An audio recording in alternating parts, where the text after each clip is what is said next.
So hello and welcome students, मैं जैसन और आप देख रहे हैं रिलेशन फिजिक्स। तो आज के इस वीडियो में हम लोग क्लास 11 देखेंगे और क्लास 11th में जो कि चैप्टर 1 चल रहा था, ये आज का लास्ट वीडियो होगा चैप्टर 1 का। अगले वीडियो में हम लोग चैप्टर 2 चलेंगे क्योंकि ये ख़त्म होने वाला है।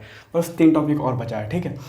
चैप्टर हमारा मात्रा का बीमा चल रहा था, यूनिट एंड डायमेंशन। उसमें हमने पिछले वीडियो में ईरर पढ़ लिया था, उसके टाइप भी पढ़ लिया था। आगे बस 2 और ईरर पढ़ना है मेन।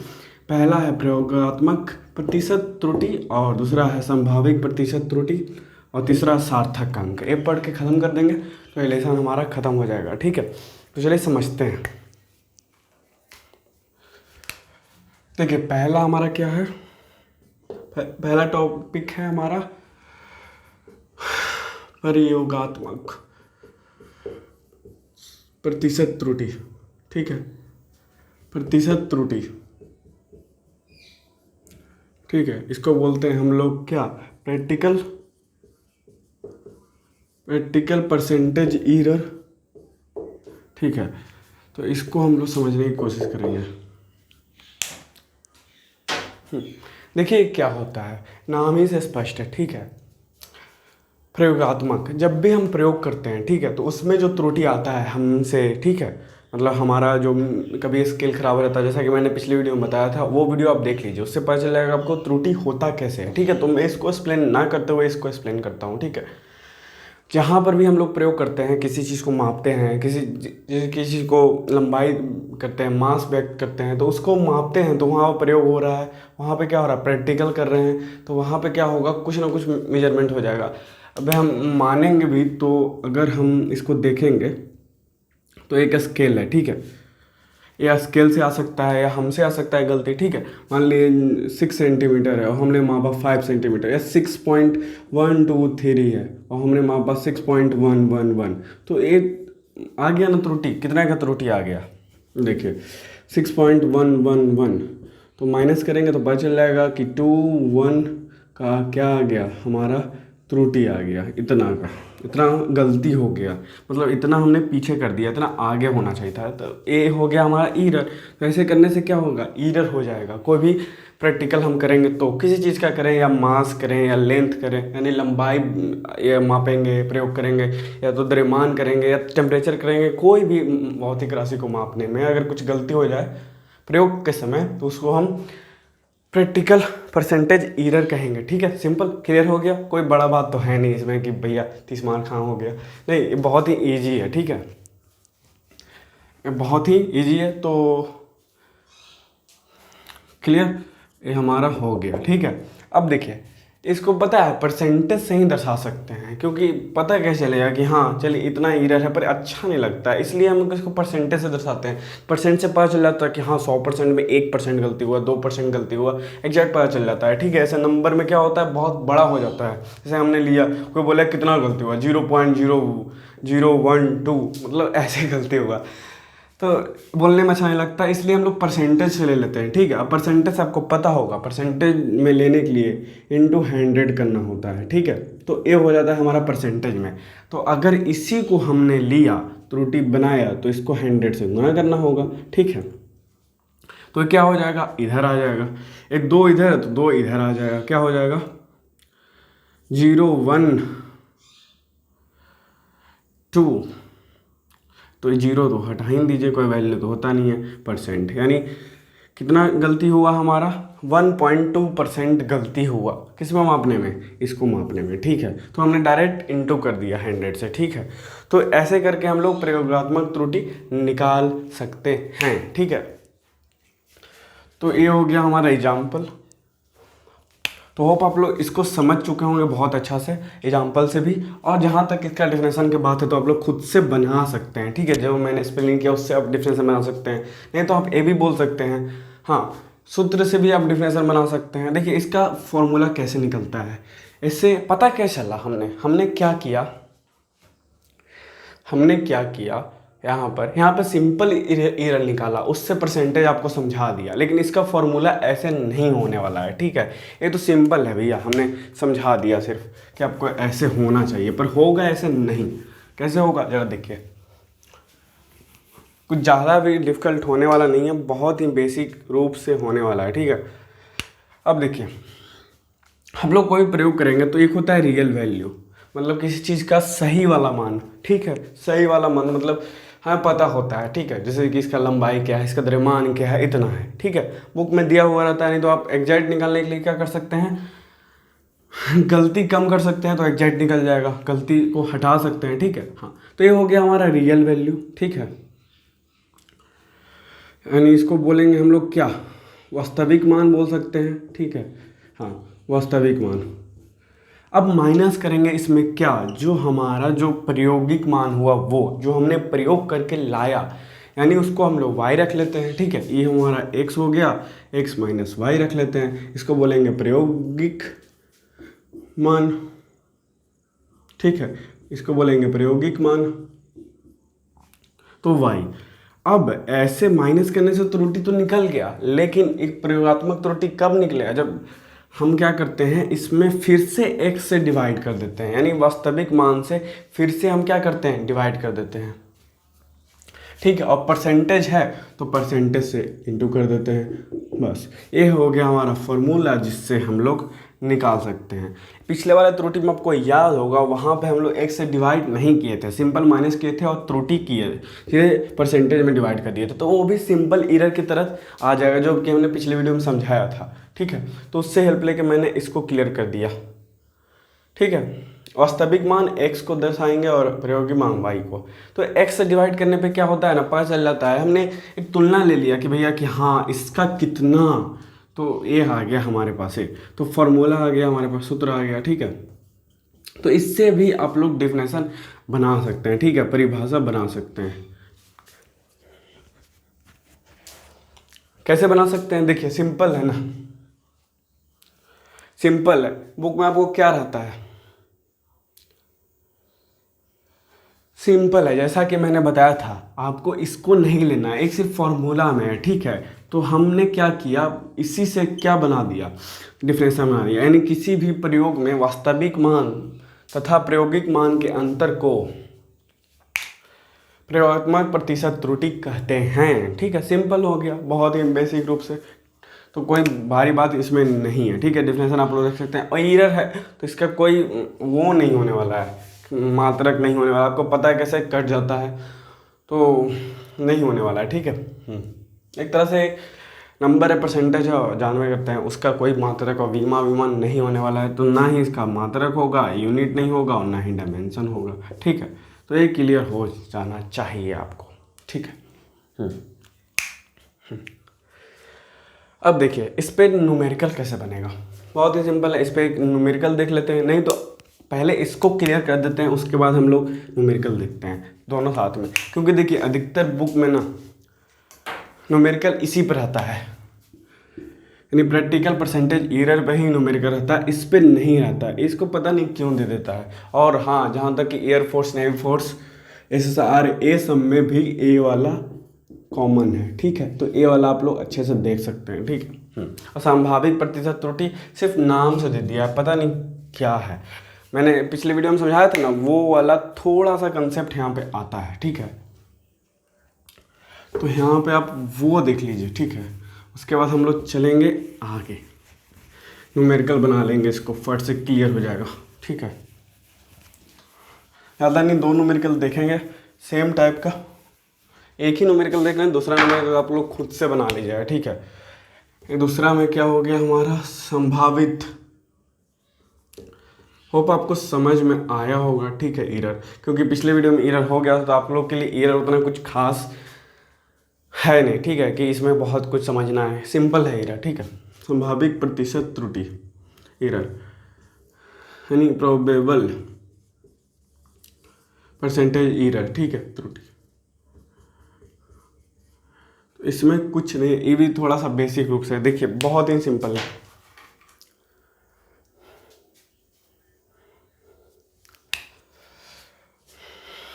ठीक है, ये बहुत ही सिंपल है। संभावित एरर आता कैसे, देखिए संभावित एरर तो सब जगह कैसे आएगा, कुछ ना कुछ गलती से।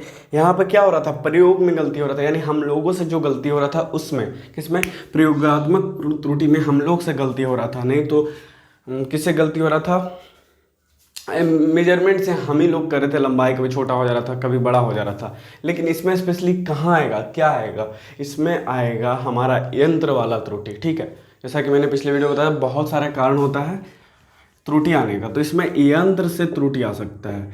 यानी कोई मशीन से, जिस मशीन से आप लोग मापिएगा, चाहे वो मेजरमेंट टेप हो, चाहे वो तराजू हो, चाहे किसी भी प्रकार का यंत्र हो, उससे आप लोग मापिएगा तो क्या आएगा, उससे कुछ ना कुछ त्रुटि आ सकता है। एग्जैक्ट नहीं अब मशीन में खराबी कारण, हाँ मशीन में खराबी कारण ठीक है, खराबी कारण। ऐसे मशीन अच्छा रहेगा तो ये त्रुटि नहीं आने वाला है, लेकिन अगर खराब रहा तो ये आ जाएगा। ठीक है, तो ये हमारा ऐसा त्रुटि बन जाता है, संभावित त्रुटि। क्योंकि यहाँ पर भी परसेंटेज है तो यहाँ पर भी हम लोग क्या कर देंगे, 100 से गुना कर देंगे। ठीक है, सिंपल। अब देखिए,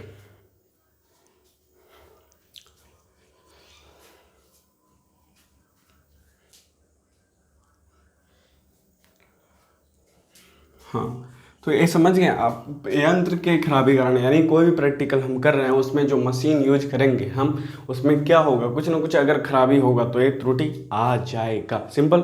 ठीक है, बहुत ही बेसिक रूप से आप लोग अपना डेफिनेशन भी इसी के अनुसार बना सकते हैं। ठीक है, कि प्रैक्टिकल करने में जो मशीन के द्वारा खराबी आती है उससे हम लोग संभावित प्रतिशत त्रुटि कहेंगे।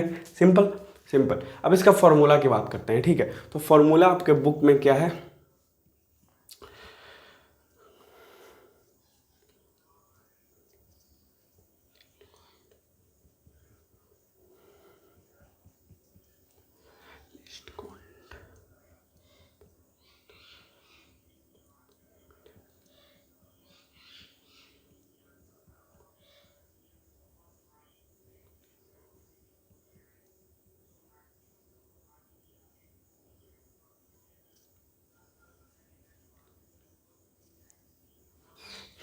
देखिए इसमें फॉर्मूला क्या है, इसमें फॉर्मूला थोड़ा सा अजीब देता है, लेकिन मैं इसको सिंपल करने की कोशिश कर रहा हूँ। देखिए कैसे इसका फॉर्मूला कैसे बनेगा।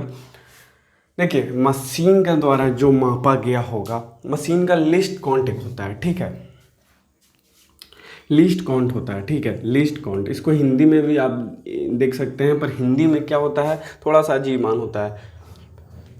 देखिए क्या होता है, अल्प तक मांग, अल्प का मांग होता है, यही होता है, हाँ मांग होता है। लिस्ट काउंट, मशीन का लिस्ट काउंट बाय मापन, यानी जो हम लोग मापे हैं। ठीक है, मापे हैं, तो मापे, ये थोड़ा डिफिकल्ट हो जाता है समझने में, मापन। ठीक है, बस यही होगा। ठीक है, लिस्ट काउंट बाय मापन। ठीक है, और परसेंटेज हम लोग लगा देंगे आसानी से इनटू करके। ठीक है, तो वो अलग चीज़ है, फॉर्मूला हमारा यही हो गया। लिस्ट काउंट एक क्या होता है सर, देखिए मशीन में जो खराबी होगा बेसिकली वही होगा। जैसे एक एग्जांपल से हम समझाने की कोशिश करते हैं। देखिए एक छड़ की लंबाई अगर हम लोग ले लेते हैं कितना, 2.5 सेंटीमीटर। ठीक है, अब इसको हम लोग मापें मेजरमेंट टेप से या फिर कोई भी स्केल से मापेंगे, उसका लिस्ट काउंट, यानी उसमें खराबी कुछ ना हो जाए, एक हो सकता है स्केल टूट गया हो तो उसका क्या हो, 0.1 या 0.1 सेंटीमीटर या 1 सेंटीमीटर क्या हो, खराब हो गया हो। ठीक है, 1 सेंटीमीटर हट गया हो, छोटा हो गया हो, ऐसा हो सकता है। हाँ, तराजू में भी वही होता है। क्या होता है तराजू में, या तो 1 ग्राम ज़्यादा माप दिया, एक तो कम माप दिया, यही होता है। तो बेसिकली इसी को हम लोगों ने ले लिया। ठीक है, कि भैया 2.5 सेंटीमीटर क्या है, लिस्ट काउंट पहले रखते हैं, तो 1 सेंटीमीटर क्या है, लिस्ट काउंट है। इसका मतलब 1 सेंटीमीटर वो कम माप रहा है, ज़्यादा माप रहा है, यानी प्लस या माइनस, प्लस या माइनस, यानी प्लस या माइनस 1 सेंटीमीटर ज़्यादा या कम माप रहा है, ज़्यादा माप रहा है या कम माप रहा है, मापन जितना हम मापे हैं, यानी 2.5 सेंटीमीटर।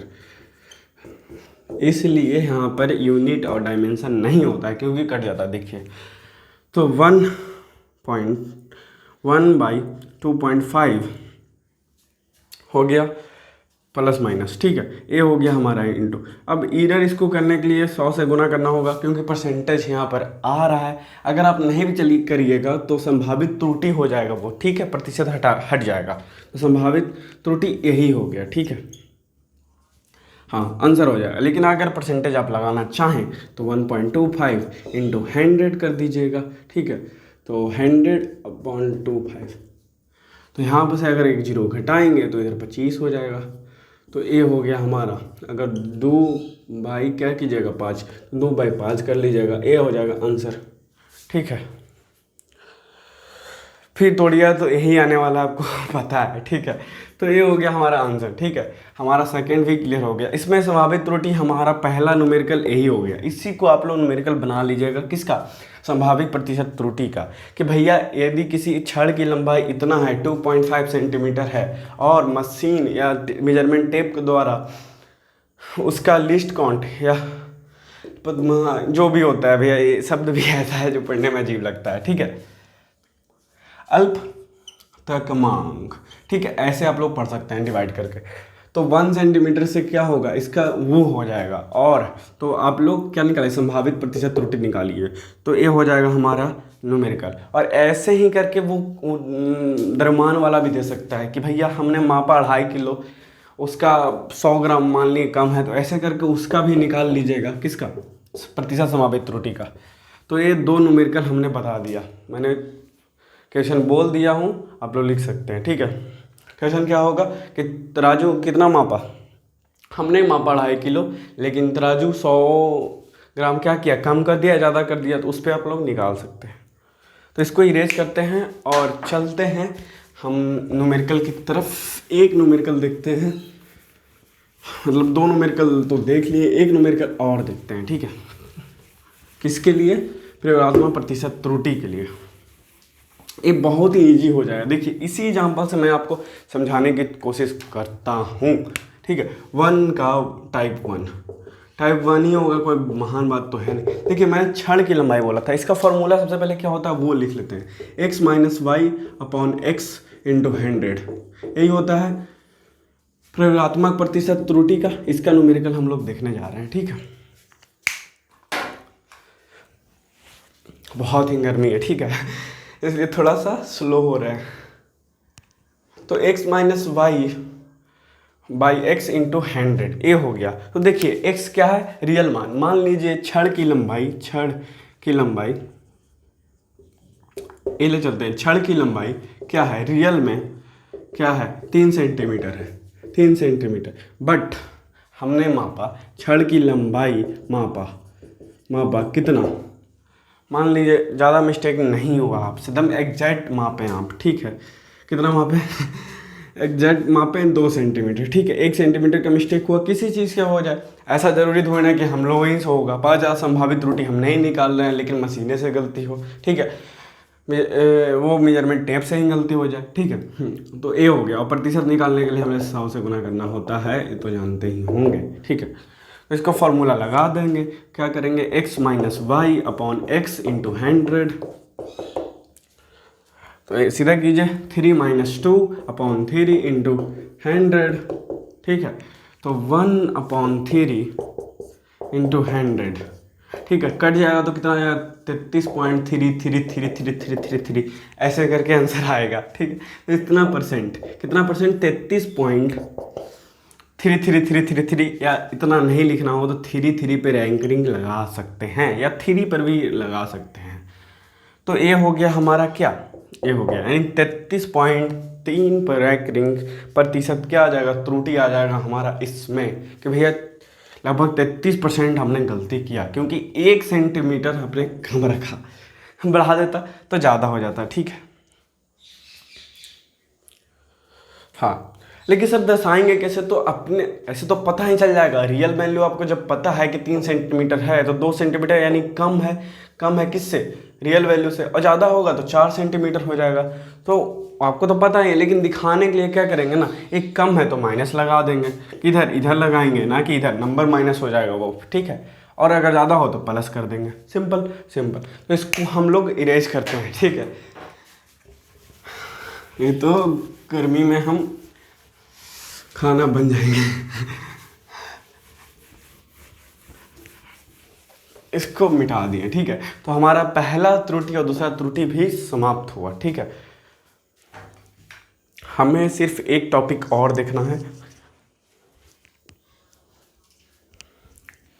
जो कि है सार्थक अंक। ठीक है, सार्थक अंक है, तो इसको हम लोग खत्म करेंगे। ठीक है,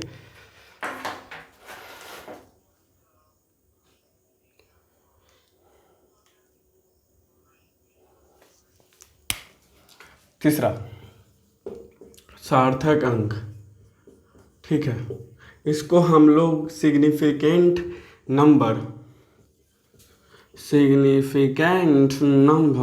या डिजिट भी कह सकते हैं।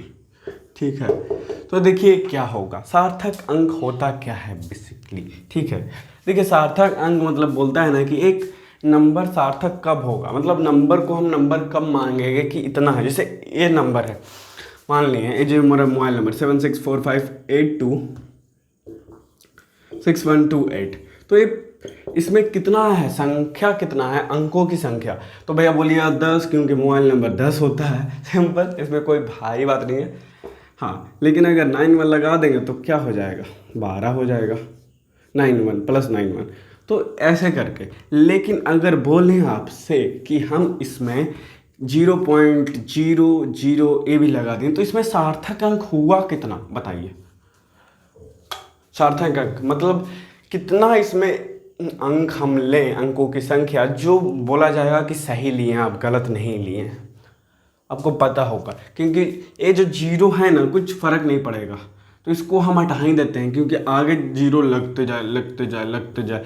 पीछे जब किसी संख्या के 0 लगेगा तो उसका मान बढ़ जाएगा, लेकिन आगे लगने से क्या मान बढ़ता है, नहीं, खाली दिखाने के लिए है। तो अगर इधर कितना भी 0 हो, हम इसको संख्या में नहीं लेंगे, किसकी संख्या में, अंकों की संख्या में, इसलिए इसे सार्थक अंक नहीं कहा जाएगा। तो यहाँ पर सार्थक अंक यानी SD यानी सिग्निफिकेंट डिजिट या नंबर क्या होगा, सिर्फ 10 हो जाएगा, जो कि मोबाइल नंबर है। और ये जो 4 0 है वो सार्थक अंक में नहीं आएगा, समझ गए, क्योंकि उसका मान ही नहीं है, उसका वैल्यू ही नहीं है, उसको इसमें लगाने पे कोई फ़र्क नहीं पड़ता है, समझ गए। तो ये हो गया हमारा सिग्निफिकेंट अंक का मतलब, बहुत ही बेसिक रूप से। ठीक है, समझ में आ गया। हाँ, तो इसको डिफिनेशन भी आप कर सकते हैं कि भैया किसी भी संख्या में जो मूल रूप से अंक होते हैं उन्हें ही सार्थक अंक कहते हैं। लेकिन इसमें 0 आने से अगर आगे लग जाए 0 तो क्या होगा, कोई फ़र्क नहीं पड़ेगा, तो वो सार्थक अंक नहीं है। लेकिन पीछे लग जाए तो उसको मानना पड़ेगा। हाँ, इधर 0 0 बैठा दे तो इसको हम लोग क्या बोलेंगे, 12 बोलेंगे ही बोलेंगे, क्योंकि इधर लग गया, क्योंकि इधर हो गया तो इसका वैल्यू बढ़ गया। ठीक है, जैसे 0 0 1 यानी 1 ही माना जाएगा ना इसको, तो 1 लिख सकते हैं, तो यहाँ पर सार्थक अंक 1 ही हुआ। लेकिन 1 0 0 0 तो यहाँ पर सार्थक अंक क्या हो जाएगा, 3 हो जाएगा, क्योंकि 100 दिखा रहा है, यहाँ पर क्या दिखा रहा है, 1 दिखा रहा है। तो बस यही है। ठीक है, कोई महान बात नहीं है इसमें, लेकिन इसमें केसेस बहुत सारा है। ठीक है, एग्जाम्पल तो मैंने आपको दे दिया, समझा भी दिया, केसेस हैं इसमें, कुछ केसेस हैं। केसेस क्या हैं, देखिए, क्योंकि 0 क्या करता है ना, केसेस बना देता है। कभी बोलेगा ना कि हम आएंगे आगे किसी संख्या के, तो देखिए केसेस बनेंगे, किसी संख्या के आगे आएंगे तो आगे आ गया, फिर बोलेगा किसी संख्या के पीछे आएंगे, तो 764582 किसी संख्या के पीछे आ गया। ठीक है, यहाँ पर 8200 दिखा दिया, तो इसको मिटाते हैं। यहाँ पर किसी संख्या के पीछे आ गया तो यहाँ पर क्या हो जाएगा, अब बोलेगा कि पॉइंट में भी आ जाएगा सर, 0.00345, ए हो गया पॉइंट में, ए हो गया पॉइंट में। और फिर बोलेगा कि सर ऐसा, तो ऐसे करके बहुत सारा केस बनेगा। तो मैं बताता हूँ, देखिए पहला केस तो आपको क्लियर हो गया कि 0 लगेगा पहले तो उसका कोई फ़र्क नहीं पड़ेगा, तो सार्थक अंक इतना ही हो जाएगा। ठीक है, और जब बाद में 0 लगे, यानी कुछ भी नंबर है उसके बाद में जब 0 लगे तो वो क्या हो जाएगा, सार्थक अंक कहलाएगा। तो केस 2 भी आपका क्लियर हो गया। ये दोनों बहुत ही बेसिक है, केस 2 केस 1 भी क्लियर हो गया। ठीक है, अब देखिए इसको लैंग्वेज में आप लोग कन्वर्ट कर सकते हैं। यहाँ पर क्या है, सभी अंक हैं लेकिन 0 नहीं है, तो जो अंक 0 नहीं होते हैं उसे बोलते हैं अशून्यक डिजिट, नॉन जीरो डिजिट। हाँ, तो इसको बोल सकते हैं क्या कि सभी अशून्यक अंक क्या है, सार्थक अंक में आएंगे, यानी कभी संख्या 0 को छोड़कर, सभी अंक 0 को छोड़कर क्या आएंगे, सार्थक अंक में आएंगे। Simple simple. हाँ, हाँ, और कोई भी संख्या के बाद जब जीरो आएगा तो वो भी क्या आएगा, सार्थक अंक में आएगा। लैंग्वेज में आप लोग कन्वर्ट करके लिख सकते हैं, बुक में लैंग्वेज में ही रहता है। अब देखिए एक केस और है, एक केस और है पॉइंट वाला।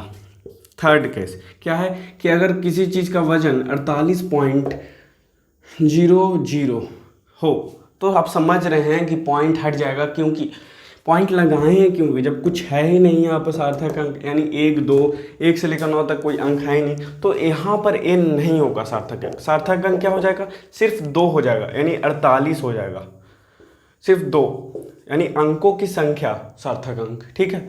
हाँ, तो यहाँ पर सिर्फ 2 हो जाएगा, समझ गए।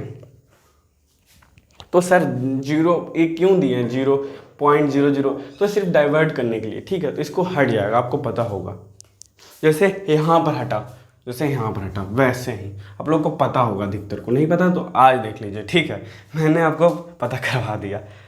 यानी जितना भी जीरो हो कोई फ़र्क नहीं पड़ेगा, यानी कोई भी संख्या के आगे दशमलव के बाद जितना भी जीरो हो सबसे कोई फ़र्क नहीं पड़ता है। तो लैंग्वेज में आप लोग लिख सकते हैं।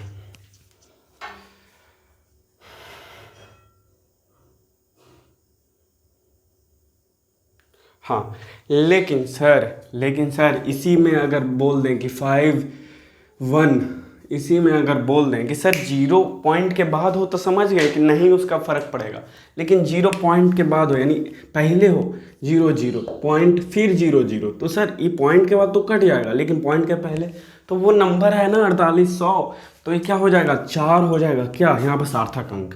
मान ली इधर वाला कट गया, बट इधर वाला नहीं कटेगा, इसी में आ रहा है, ठीक है। 4800 बोला है ना कि 48 बोला है, पॉइंट अगर यहाँ पर आता तो इसी के जैसा हो जाता। Simple simple.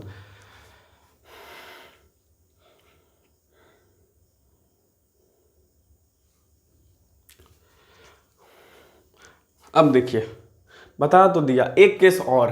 हाँ, यहाँ पर मैंने एक केस छोड़ दिया। देखिए 5th केस क्या है कि अगर हम 0.0000 ऐसे करके आपके बुक में दिया हुआ है, 0 कितना भी जीरो लगा दे और उसके बाद कुछ अंक लिख दें, जैसे 35 48, तो जो ये जो पॉइंट होगा ना वो तो हमने इसको माना ही नहीं, मतलब मानेंगे ही नहीं। बुक में ऐसा दिया हुआ है, लेकिन आपको लगेगा सर मानेंगे ही क्यों नहीं, तो भैया शून्य को इसमें हटा ही दिया जाता है, तो इसको भी हटा दिए, इसको भी हटा दिए, इसको भी हटा दिए, तो जितने भी अशून्य अंक हैं या उनके बाद जीरो है उसको ही सार्थक अंक में रखा जाएगा। जैसे 2 2 4 2 6, ये हो गया यहाँ पर आंसर। तो ये 5th पॉइंट है, ठीक है। यानी पहले वाला जीरो को काट देंगे दशमलव के बाद या पहले, ठीक है, जस्ट बाद और जस्ट पहले, लेकिन संख्या के बाद होगा तो जीरो लेंगे, तो यहाँ पर 6 हो जाएगा। तो होप आप लोग को समझ में आ गया होगा टॉपिक। सार्थक अंक बहुत ही ईजी है, बस सिर्फ 5th कंसेप्ट आपको थोड़ा ध्यान में रखना है, बाकी तो सब आपको आता होगा, नहीं तो मैंने बता दिया हूँ, बहुत क्लियर कर सकते, बहुत ही सिंपल है,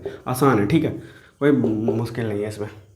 और इसी के साथ हमारा चैप्टर ख़त्म हो गया तो इसको करते हैं ख़त्म। तो आज के लिए बस इतना ही, आप रहने दीजिए इतना ही तक, ठीक है। आप बने रहिए हमारे साथ, तो देखते रहिए एवोल्यूशन फिजिक्स। हो सके तो चैनल को सब्सक्राइब और लाइक शेयर कमेंट ये सब आप लोग कर सकते हैं, और शेयर ज़रूर करिएगा, और लाइक करने से हमें मोटिवेशन मिलती है, तो लाइक कर दीजिएगा, ठीक है। और इस सभी को आप लोग लैंग्वेज में भी लिख सकते हैं, और नहीं चाहें तो लैंग्वेज में भी आप नहीं लिख सकते हैं, कोई फ़र्क नहीं पड़ेगा, बस आपको समझ में आना चाहिए ऐसा लिखिएगा। आप चाहें तो लैंग्वेज प्लस एग्जाम्पल कर सकते हैं, नहीं तो सिर्फ एग्जाम्पल करके भी आप लोग लिख सकते हैं, कोई फ़र्क नहीं पड़ने वाला है, ठीक है। तो रहने देते हैं आज ही तक, यहीं तक रहने देते हैं, आगे देखेंगे हम लोग बाद में।